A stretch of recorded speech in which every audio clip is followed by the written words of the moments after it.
Welcome Bangalore to Salem. இன்றைக்கி லஞ்சுக்கு நான் ஒரு சின்ன விளாக் பண்ணியிருக்கேன். இது வெங்காய வத்த குழம்பு, இது கொத்தவரங்காய் ஃப்ரை பண்ணியிருக்கேன், ரசமும், இது பருப்பும் கீரையும் போட்டு முளைக்கீரை போட்டு நான் ஒரு கூட்டு மாதிரி, கூட்டுன்னா பொரியல் தான், அதை கொஞ்சம் தண்ணியாக பண்ணியிருக்கேன், அவ்வளோதான். வாங்க கிச்சனுக்கு போகலாம். இப்போ இது கொத்தவரங்காய் நல்லா வாஷ் பண்ணியாச்சு. இப்போ இது 1 2 முறித்து போட்டாவே போதும் ஃப்ரைக்காக. அதெல்லாம் பாருங்கள், அப்படியே நான் பாதி பாதியாக முறித்து போடுறேன். ரொம்ப நல்லா இருக்கும் இந்த ஃப்ரை. ரொம்ப மொறுமொறுப்பாகவும் செய்யலாம். கடைசி வரைக்கும் மொறுமொறுப்பாக செஞ்சால் அது கொஞ்சம் லைட்டாக கசப்பு தட்டும். நம்ம அதுக்கு முன்னாடியே எடுத்துடணும். மொறுமொறுப்புக்கு முன்னாடியே நம்ம எடுத்துட்டோம்னா நல்லாயிருக்கும், டேஸ்ட்டு நல்லா இருக்கும். கடித்து சாப்பிட்ற மாதிரி டேஸ்ட் இருக்கும்.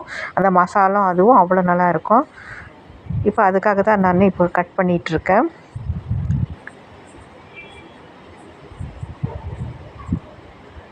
இப்போ பாருங்கள், ஒரு வாணலி வச்சுட்டேன் ஸ்டவ்வில்.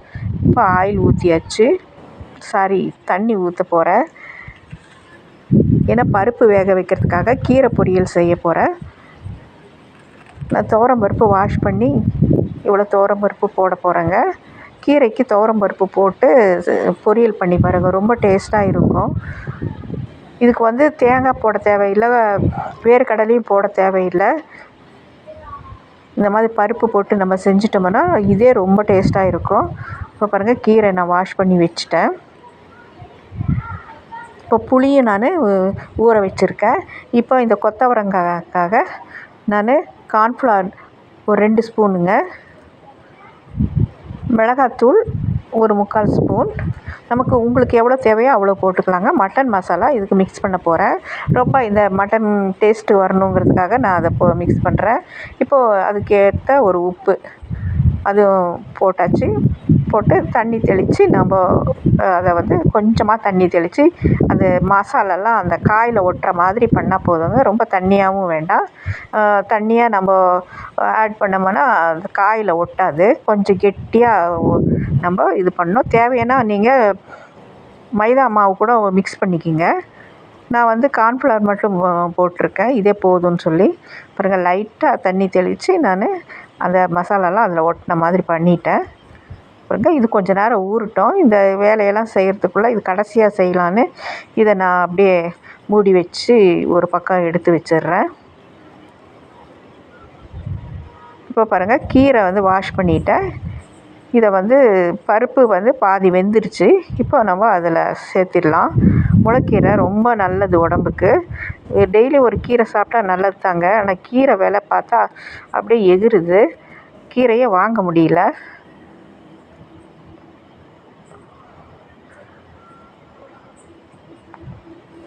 இப்போ நல்லா உப்பு போட்டு அது வேக வச்சுட்டேன்.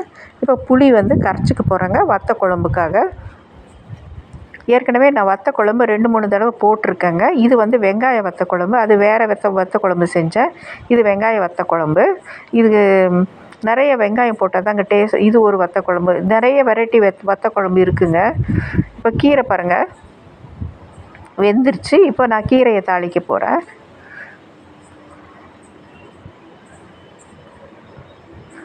கீரைக்கு பூண்டு சேர்த்திடலாங்க.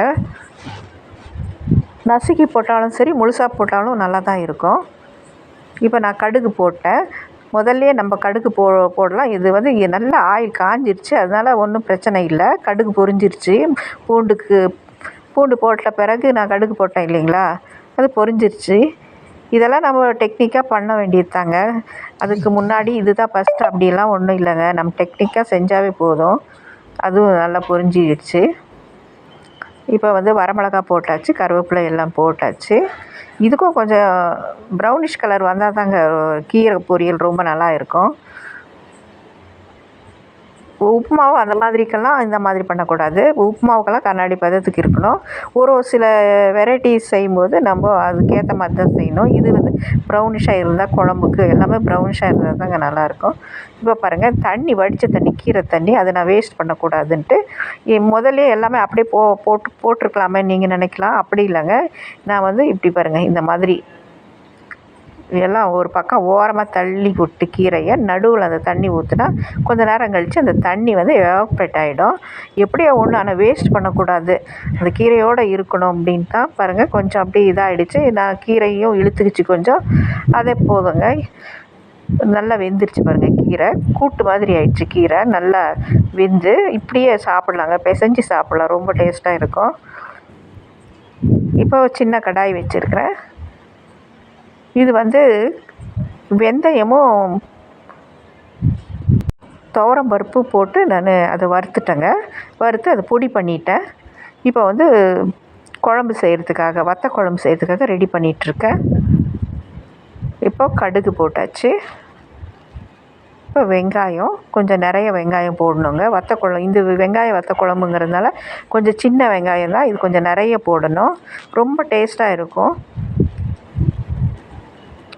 வத்த குழம்பு ஏற்கனவே சொல்லியிருக்கேங்க, நிறைய வெரைட்டி வத்த குழம்பு இருக்குது. அதில் வந்து நான் 2-3 வெரைட்டி பண்ணியிருக்கேன். இது வந்து வெங்காயம் போட்ட வத்த குழம்பு. இது தக்காளி பழம் போட்டாச்சு. இது வந்து ஐயர் வீட்டு முறையில் தாங்க நான் செய்கிறேன். அவங்க வந்து இப்படி தான் செய்கிறாங்க. இன்னும் கூட இதையே வந்து நான் வந்து கெட்டியாக ஒரு சிலர் பண்ணுறாங்க. இதே வந்து தண்ணியாக மாற்றி தண்ணி மாதிரியும் செய்கிறாங்க. இதே இன்க்ரீடியன்ட்ஸ் தான், ஆனால் அந்த மாதிரியும் செய்கிறாங்க. இப்போ பாருங்கள், பவுட்ரு பண்ணி வச்சுருக்கேன். வெந்தயமும் துவரம் பருப்பும் மிக்சிலே போட்டு அரைச்சாச்சு. அதை அப்படியே உங்களுக்கு காட்டுறதுக்காக தான் திறந்து காட்டினேன்.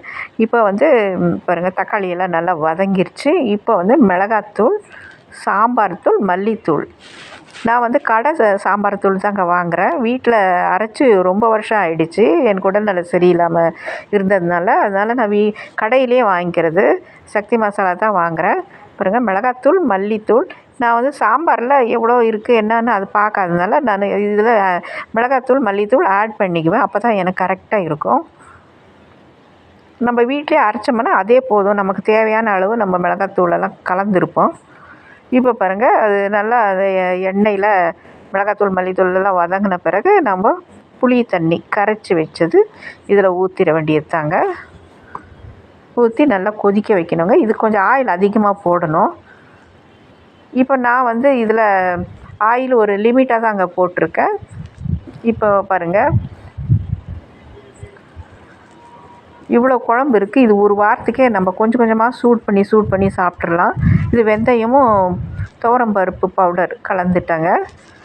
இப்போ நம்ம இது சூட் பண்ணி நம்ம சாப்பிட்டுட்டே இருக்கலாம். அப்படியே கடைசி வரைக்கும் ஒரு 2-3 நாள் 4 நாளைக்கு சாப்பிட்லாங்க. இது ரொம்ப நல்லா இருக்கும்.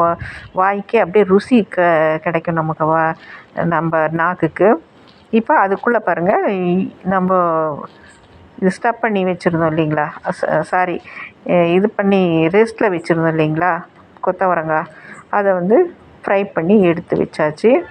பாருங்கள், இந்த அளவுக்கு இருந்தால் போதுங்க. ரொம்ப டீப்பாக நான் ஃபஸ்ட்டு கொஞ்சம் டீப்பாக தான் ஃப்ரை பண்ணேன்.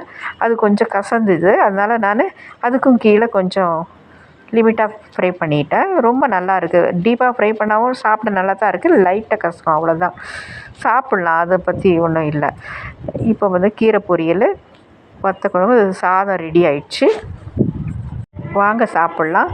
என் சேனலுக்கு அப்படியே சப்ஸ்கிரைப் பண்ணிவிட்டு லைக் கொடுங்க. தேங்க்யூ.